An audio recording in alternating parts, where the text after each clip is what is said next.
It is asking, is marriage a destiny? Okay. How can I know the person and how can I make a decision? Last one, yeah? Last one. Yeah, that's last one, but it's hot. Okay.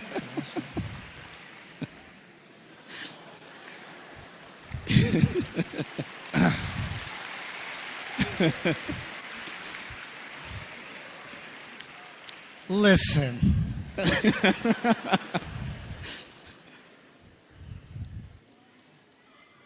Some of you are too dramatic. When you want to marry someone, then this is the qadr of Allah. Subhanallah, He is perfect. And then when He says, I want to break the engagement, oh, the qadr of Allah. How I don't understand the philosophy of qadr because the engagement broke. Marriage is an informed decision. Families come together. You do the best you can to understand if this is a good decision for you. And it's like any other decision. My dear daughter, my dear son, my younger brother, my younger sister, this is like any other decision. Nobody writes a question, is buying a green car the qadr of Allah? Is eating chicken sandwich this afternoon for lunch the qadr of Allah? No. All the other decisions are your responsibility. Marriage, qadr of Allah. Where did you get this idea from? Make an informed decision. Learn about the person you're trying to marry. Understand if you have a personality that will work with each other. And even after all the exploration and conversation, sometimes you know what happens? You can't escape drama. Yes. Sometimes drama happens anyway. Nuh alayhi salam ended up with a pretty interesting wife. Asiya radiallahu anha ended up with a Fir'aun for a husband. Don't raise your hand. Your husband's not Fir'aun. Calm down. Okay. Sometimes people change. Sometimes the person you married later on, they're not the same as they used to be. Maybe the way they feel has changed. Maybe life has changed you. Maybe experiences have changed you. Don't blame that on the qadr of Allah. That's not the qadr of Allah. That's life. Life happens. Our deen is beautiful. It's absolutely beautiful. It gave us a way to understand the marriage relationship. The advice I will give you about marriage, the one thing I will tell you about marriage that people don't pay attention to. I want to marry her because I love her. Shut up. I want to marry him for deen. You're not marrying a beard. You're marrying a human. It's a person.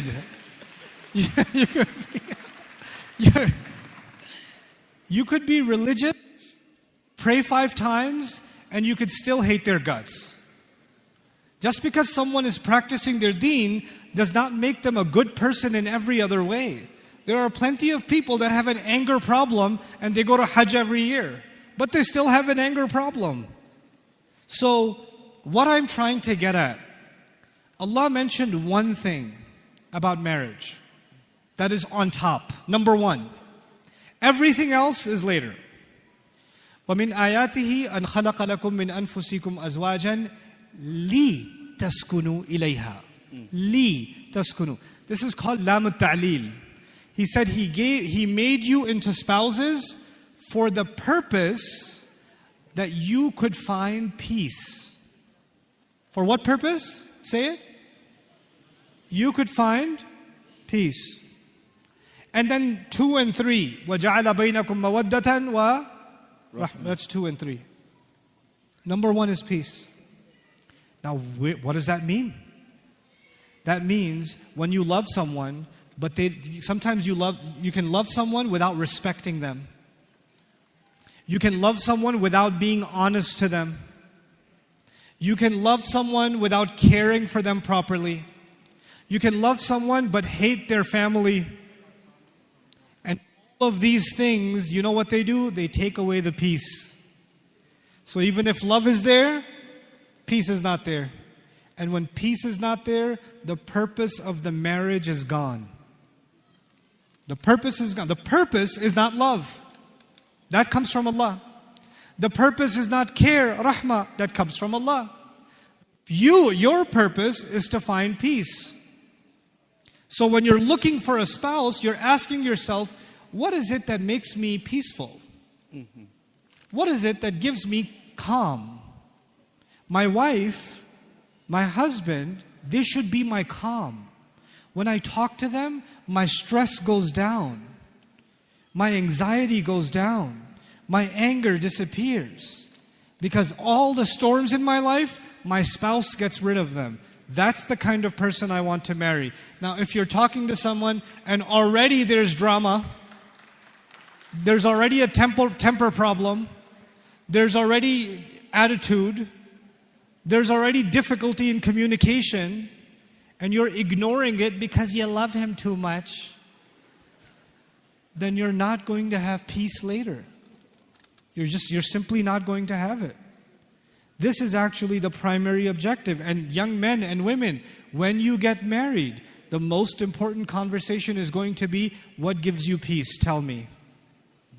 What gives you peace? How can I give you that peace? And what gives you peace? How can I give you that peace? لِتَسْكُنُوا إِلَيْهَا. So you can give each other peace.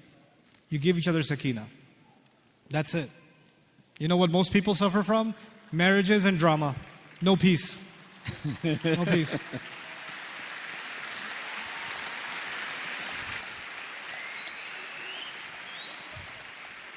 Young men, university students, right? Stay out of trouble. Stay in good company. Stay purposeful.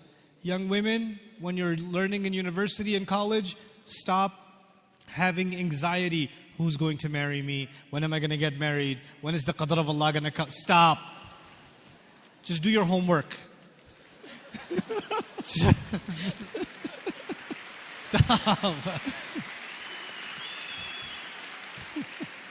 Last thing. When you live a purposeful life, when you accomplish purpose and you live that way, then good people of purpose will come in your life.